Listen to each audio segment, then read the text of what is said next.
Highrise Studio lets anyone build any game or any experience using our APIs and kind of a plug-in to Unity, and then deploy it directly into Highrise.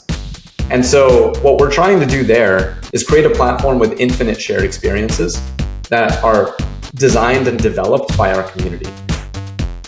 Delighted to be joined today by Anton Bernstein, who is the CEO over at Pocket Worlds. How are you, Anton? Hey, I'm great. Hey, nice to meet you, Mike. It's lovely to meet you. I really appreciate you coming on today. I'm based in very, very rainy, wet and gloomy London, but whereabouts are you at the moment? I'm in Austin, Texas. So just starting your day, I think, over there, right? It's 20 I am. to I just 4 went to over the here. gym. Oh, very nice. I'm here now. Yeah. Good on you. So I was really, really keen to speak to you today. Amazing stuff you guys are doing at Pocket Worlds. I'm not going to try and pretend to know in detail about the intricacies right now. I'm going to leave that to you in due course. But how we always start, Anton, if you don't mind, is can you give our listeners and our viewers a bit of a journey through to how you've got to be CEO over at Pocket Worlds? Is that okay? Sure. Yeah. I guess how far back do we want to go? Well, maybe from education. Sure. I guess. So I'm Russian originally. I was actually born in the Soviet Union and moved to the U.S. when I was 5. Grew up in Jersey and went to college at the University of Pennsylvania. I studied business there, undergrad at the Wharton School. I kind of enrolled in it because my dad is kind of an entrepreneur. That was his dream coming from Russia. And so I thought that going to business school was the path to start businesses. And I realized very kind of quickly that actually undergrad business school is all about finance and consulting. And if you want to start a business, that's not really necessarily the path, although a lot of people from Wharton have. And so I kind of got sucked into the finance game. I ended up graduating and entering venture capital. So my first couple of years out of school, I worked at Insight Venture Partners, which is a growth equity fund out of New York, and then Redpoint Ventures, an early stage fund in San Francisco. And in both, I was really focused on consumer technology. So I was looking for opportunities and investments in consumer tech and a lot in games. I grew up gaming, so it was kind of the most social experiences that I've ever had online. And so I was really familiar with this space and looking at a few deals. At Redpoint, I actually ended up doing the Kabam deal, if you're familiar with that company. Yeah. And then I actually left and started a company in Australia, of all places, called luxuryescapes.com. At the time, it was called Ufer.com, but then eventually we merged with a competitor and formed Luxury Escapes. It's one of the largest travel companies in Australia now. We have maybe 500 people, do like 400 million in sales. And it's basically people traveling from Australia to Southeast Asia, Thailand, Vietnam, Bali, that kind of thing. And we sell packages and deals. And that's where I really started to learn a lot about consumer commerce, kind of selling directly to people, marketing to people, that kind of thing. Did that for about 5 years. I was in Paris for 3 of those because we had a satellite office in Paris. And then we ended up selling the French division to a French company called Smartbox. And that's when I moved to San Francisco. And there I met with my now co-founder, Jimmy.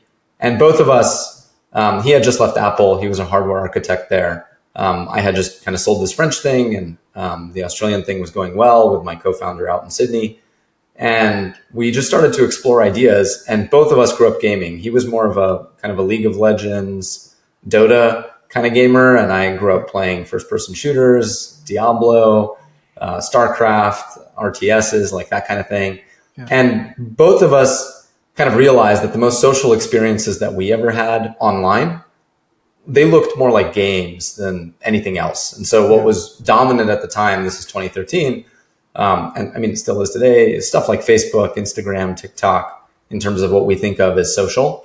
And yet for us, our most social experiences were in real time, playing a game together, doing something together. And I would say it's like the same in real life too, right? A lot of the times the way that I connect with other people is, playing pickleball together or playing a game together or going to a bar together or working together, some sort of shared context. And so that's when we got together and started to explore what that might look like, especially on mobile.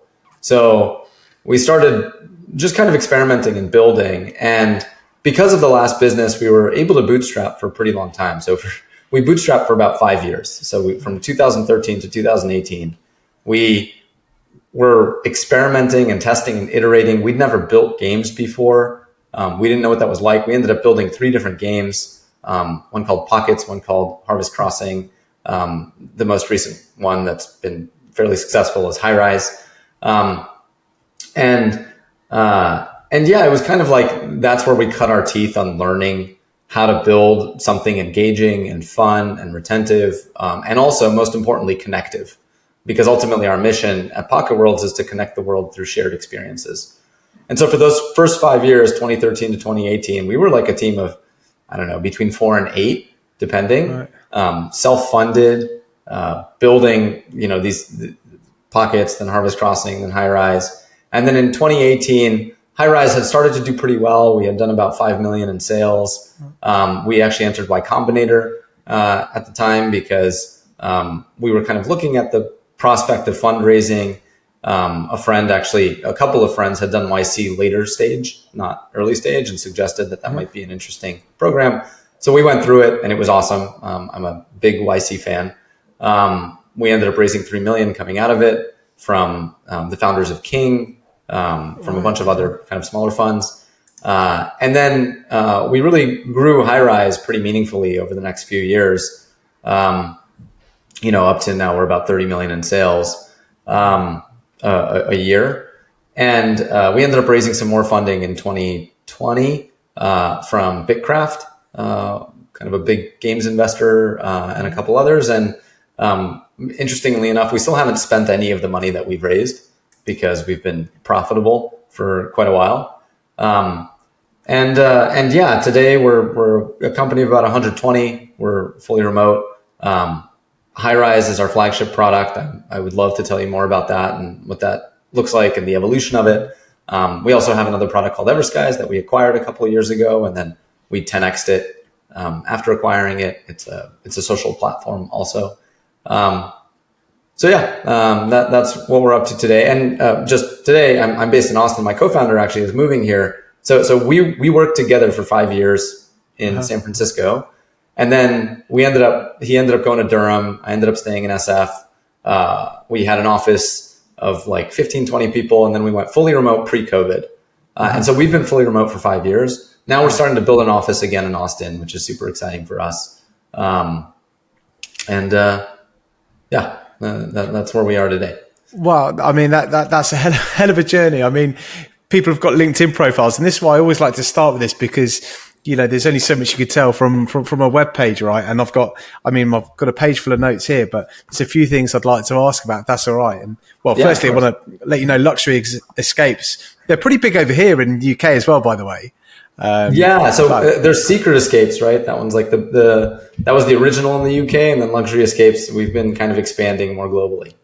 Right. Yeah. I mean, it's an awesome brand. It's amazing that, I'm chatting with you now who's started that. That's class.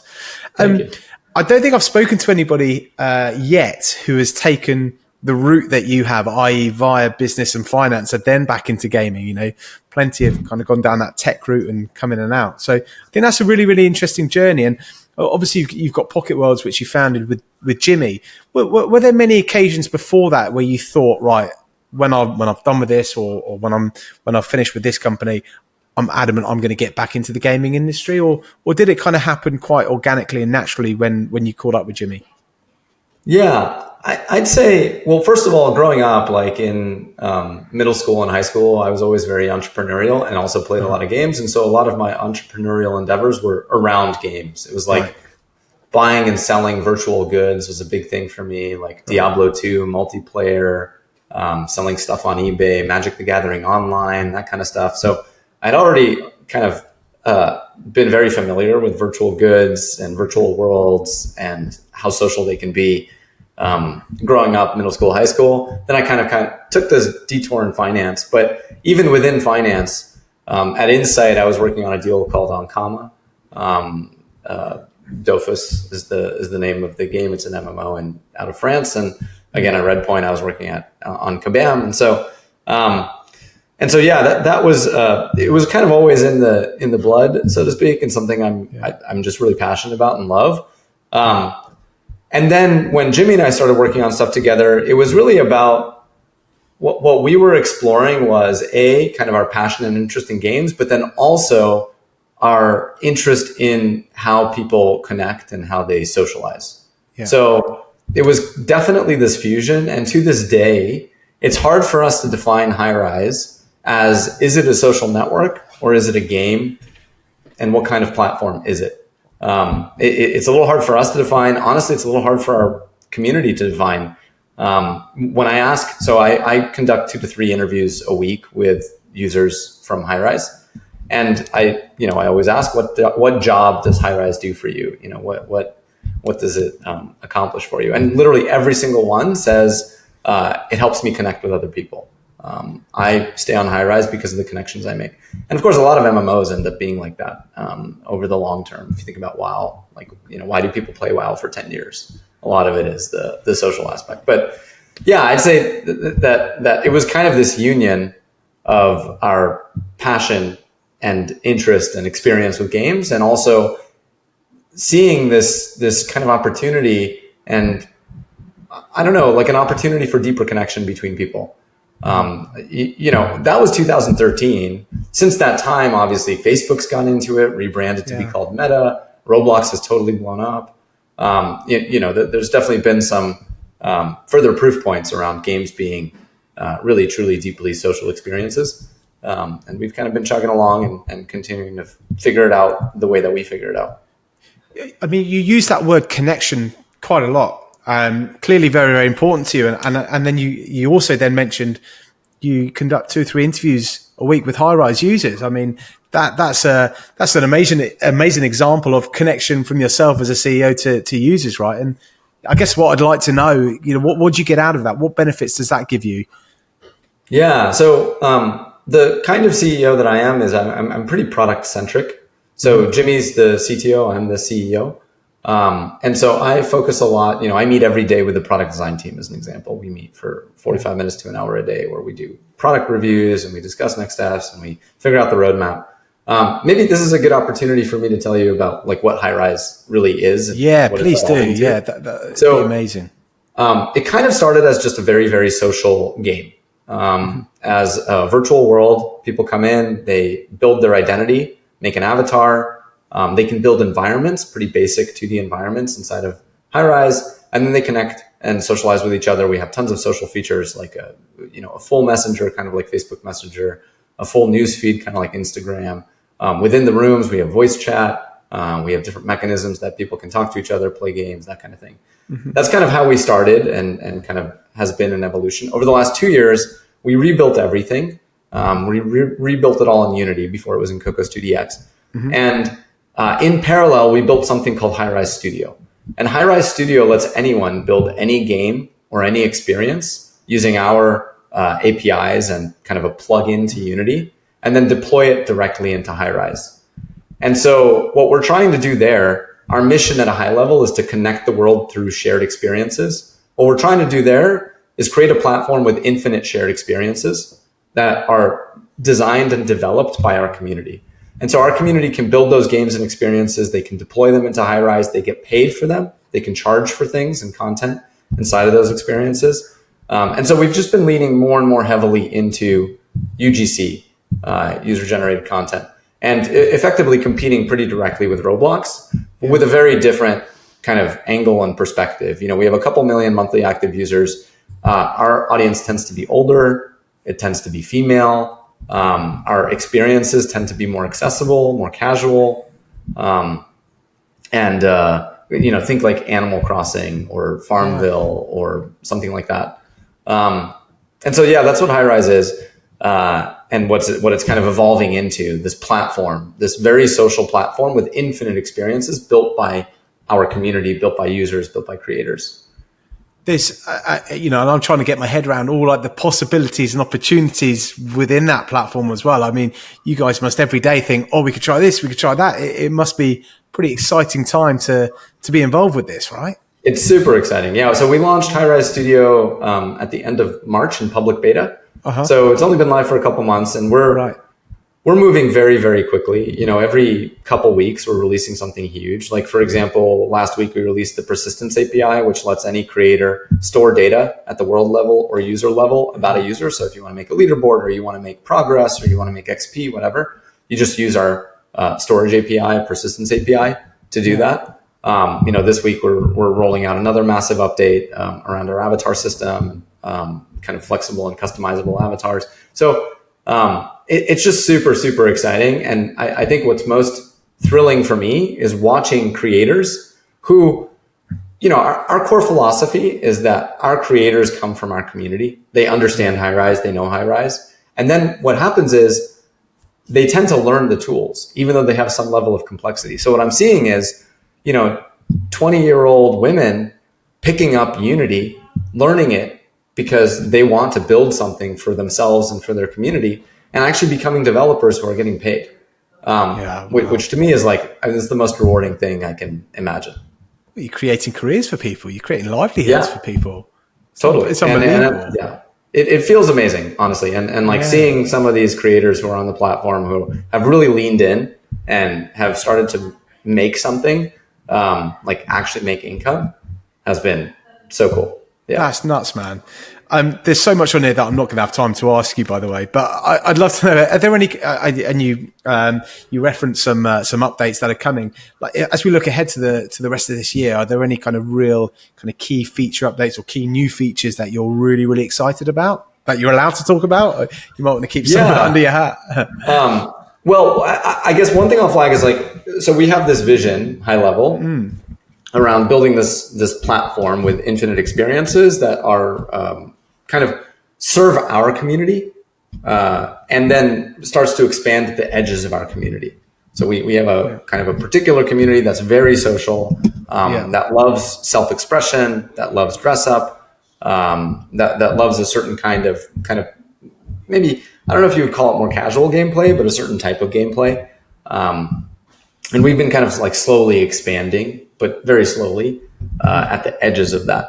And so we kind of have this vision around Studio. We have two kind of tracks, Studio and Platform. So Studio is all the creator tooling, and Platform is all the features inside of the actual Highrise app that enable people to connect with each other through those experiences. That's like identity, messaging, economy, all that kind of stuff. So we kind of build with those two tracks in mind, Studio and Platform. Within that, our roadmap, what we define it as a 1-year rolling roadmap. So basically it's a roadmap that we look at every month, we update it, and it looks roughly 1 year ahead. But the most concrete is 3 months ahead. That's where we have kind of the most concrete roadmap. And that's because, we are 120 people and we are a real company, but at the same time, we're still very much a startup, and we're still very much iterating. Our core value is speed is everything as a company. Yeah. And so all of it for us is about how do we iterate? How do we learn? How do we discover what the world wants? How do we build that way? And so if we look 3 months ahead, sorry, that was a long-winded answer to get you to where we're going. If you look 3 months ahead on Studio in particular, we're going to be rolling out a whole new voice API. So channels. So we have voice right now. So we're rolling out a channels API where our creators can control channels, audio channels, so that people can kind of group into different channels. We're rolling out instancing. So think about it this way. Right now, you can build an experience in Highrise, deploy it, but then with instancing, what people will be able to do is, if I want to create a private instance of that world, then I can create a private instance of that world and invite my friends, and we can do something or make it public. I'm kind of getting into, I guess, the weeds a little bit. We're rolling out world inventory so that a world can have, if it wants to have clothing or if it wants to have gold or something like that and distribute it as a reward, it can go do that. It's really a lot of tools and functionality and features for our creators to be able to build rich and engaging experiences that can retain people over a long period of time and presumably monetize over a long period of time. And do many of your new ideas or new features, do they come from the users themselves? Is it quite common that someone might propose something, think, that's a great idea, let's work on that? Or is there a combination of kind of being led by you guys and your users?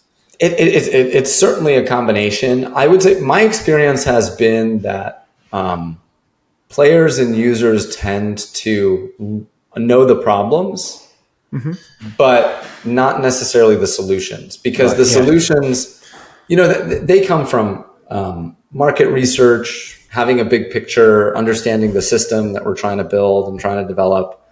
But they do understand their pain points, and they can talk about their pain points. Yeah. And to me, the reason why I conduct those interviews. Oh, you asked the question about why I conduct those 2 to 3 interviews a week. The reason why I conduct those interviews, one, I want to continue to build a deep and rich product intuition from the perspective of our players and our community. And we have lots of different kind of prototypes of people. So we have creators, we have end users, we have people who like to play the economy game. We have a very big secondary market, about $100 million a year in secondary market and primary market transaction volume. So we have people kind of playing that game. So we have lots of different personas. And what I want to understand as a product-focused CEO is I want to have empathy with how they actually use the product. And I'm learning stuff every day. Every call, let's say, that I have with users, how they use the product and how that tends to be different from each other even. And that then informs what we work on. But again, not like from a solution perspective, but rather from, hey, I have this problem, or this is the way that I do something. And then we look at that and say, hey, how can we make that easier for you? Or how can we look at it from a different perspective and change that? So that's one area where we learn how to build and what people need. On the creator side, it's even a little easier. We have a Discord. We have all of our creators in that Discord. Well, we have a Discord with about 150,000 people, but within it, with a subset is we have some channels for creators, and we also have a forum. And so we're getting lots of feedback there where we're talking to them directly. Our developers have a direct line to our creators. And if a creator wants something, the developer takes it, puts it in our queue. We have a huge backlog, for better or worse. But we have this kind of direct relationship with our creators. And they get a little bit closer, I would say, to knowing what solution they're looking for. It's still going to be tough for them to identify the solution from our perspective, but they're kind of sophisticated in the problems that they surface because they're trying to build, a game or trying to build an experience. So that one's a little bit different too. And then of course we look at, market research, and we ideate. We have great ideas coming from all different places in the company. Sorry, last thing I'll mention. I know we're trying to run fast, but we have about, I want to say 6 people in the company who came from the community, who we hired out of the community. Oh, no way. That's awesome. Yeah. So they also have a deep intuition into what our community wants.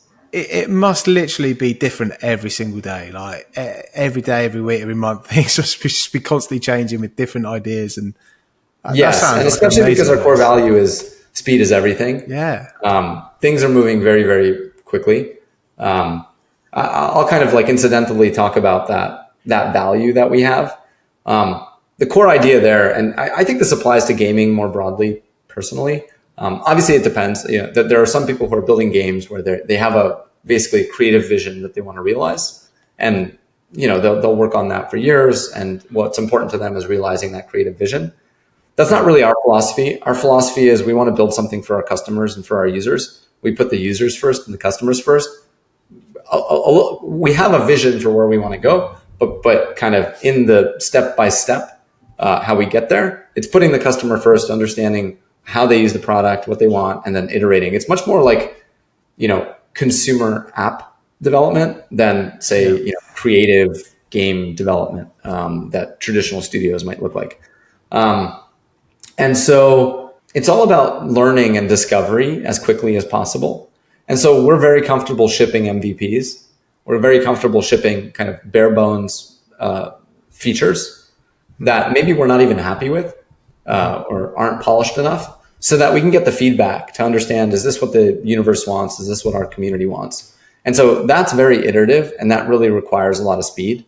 we're also not, a bank or a healthcare system where, if things go down occasionally, it's catastrophic.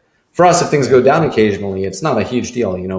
10, 15 minutes, we can bring it back up. It's, so we're okay. The Facebook's mantra of move fast, break things. That's generally our mantra too. Yeah. Given the severity and the cost of actually breaking something versus the benefit of really moving quickly and discovering what people want.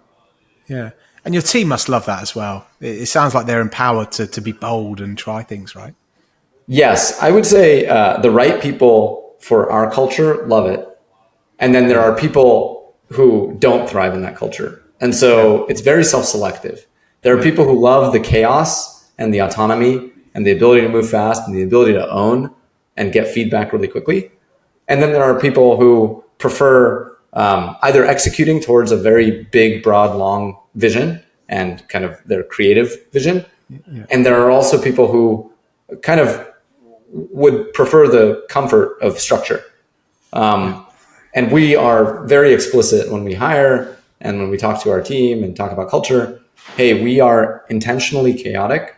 We're intentionally autonomous, and we intentionally move very quickly.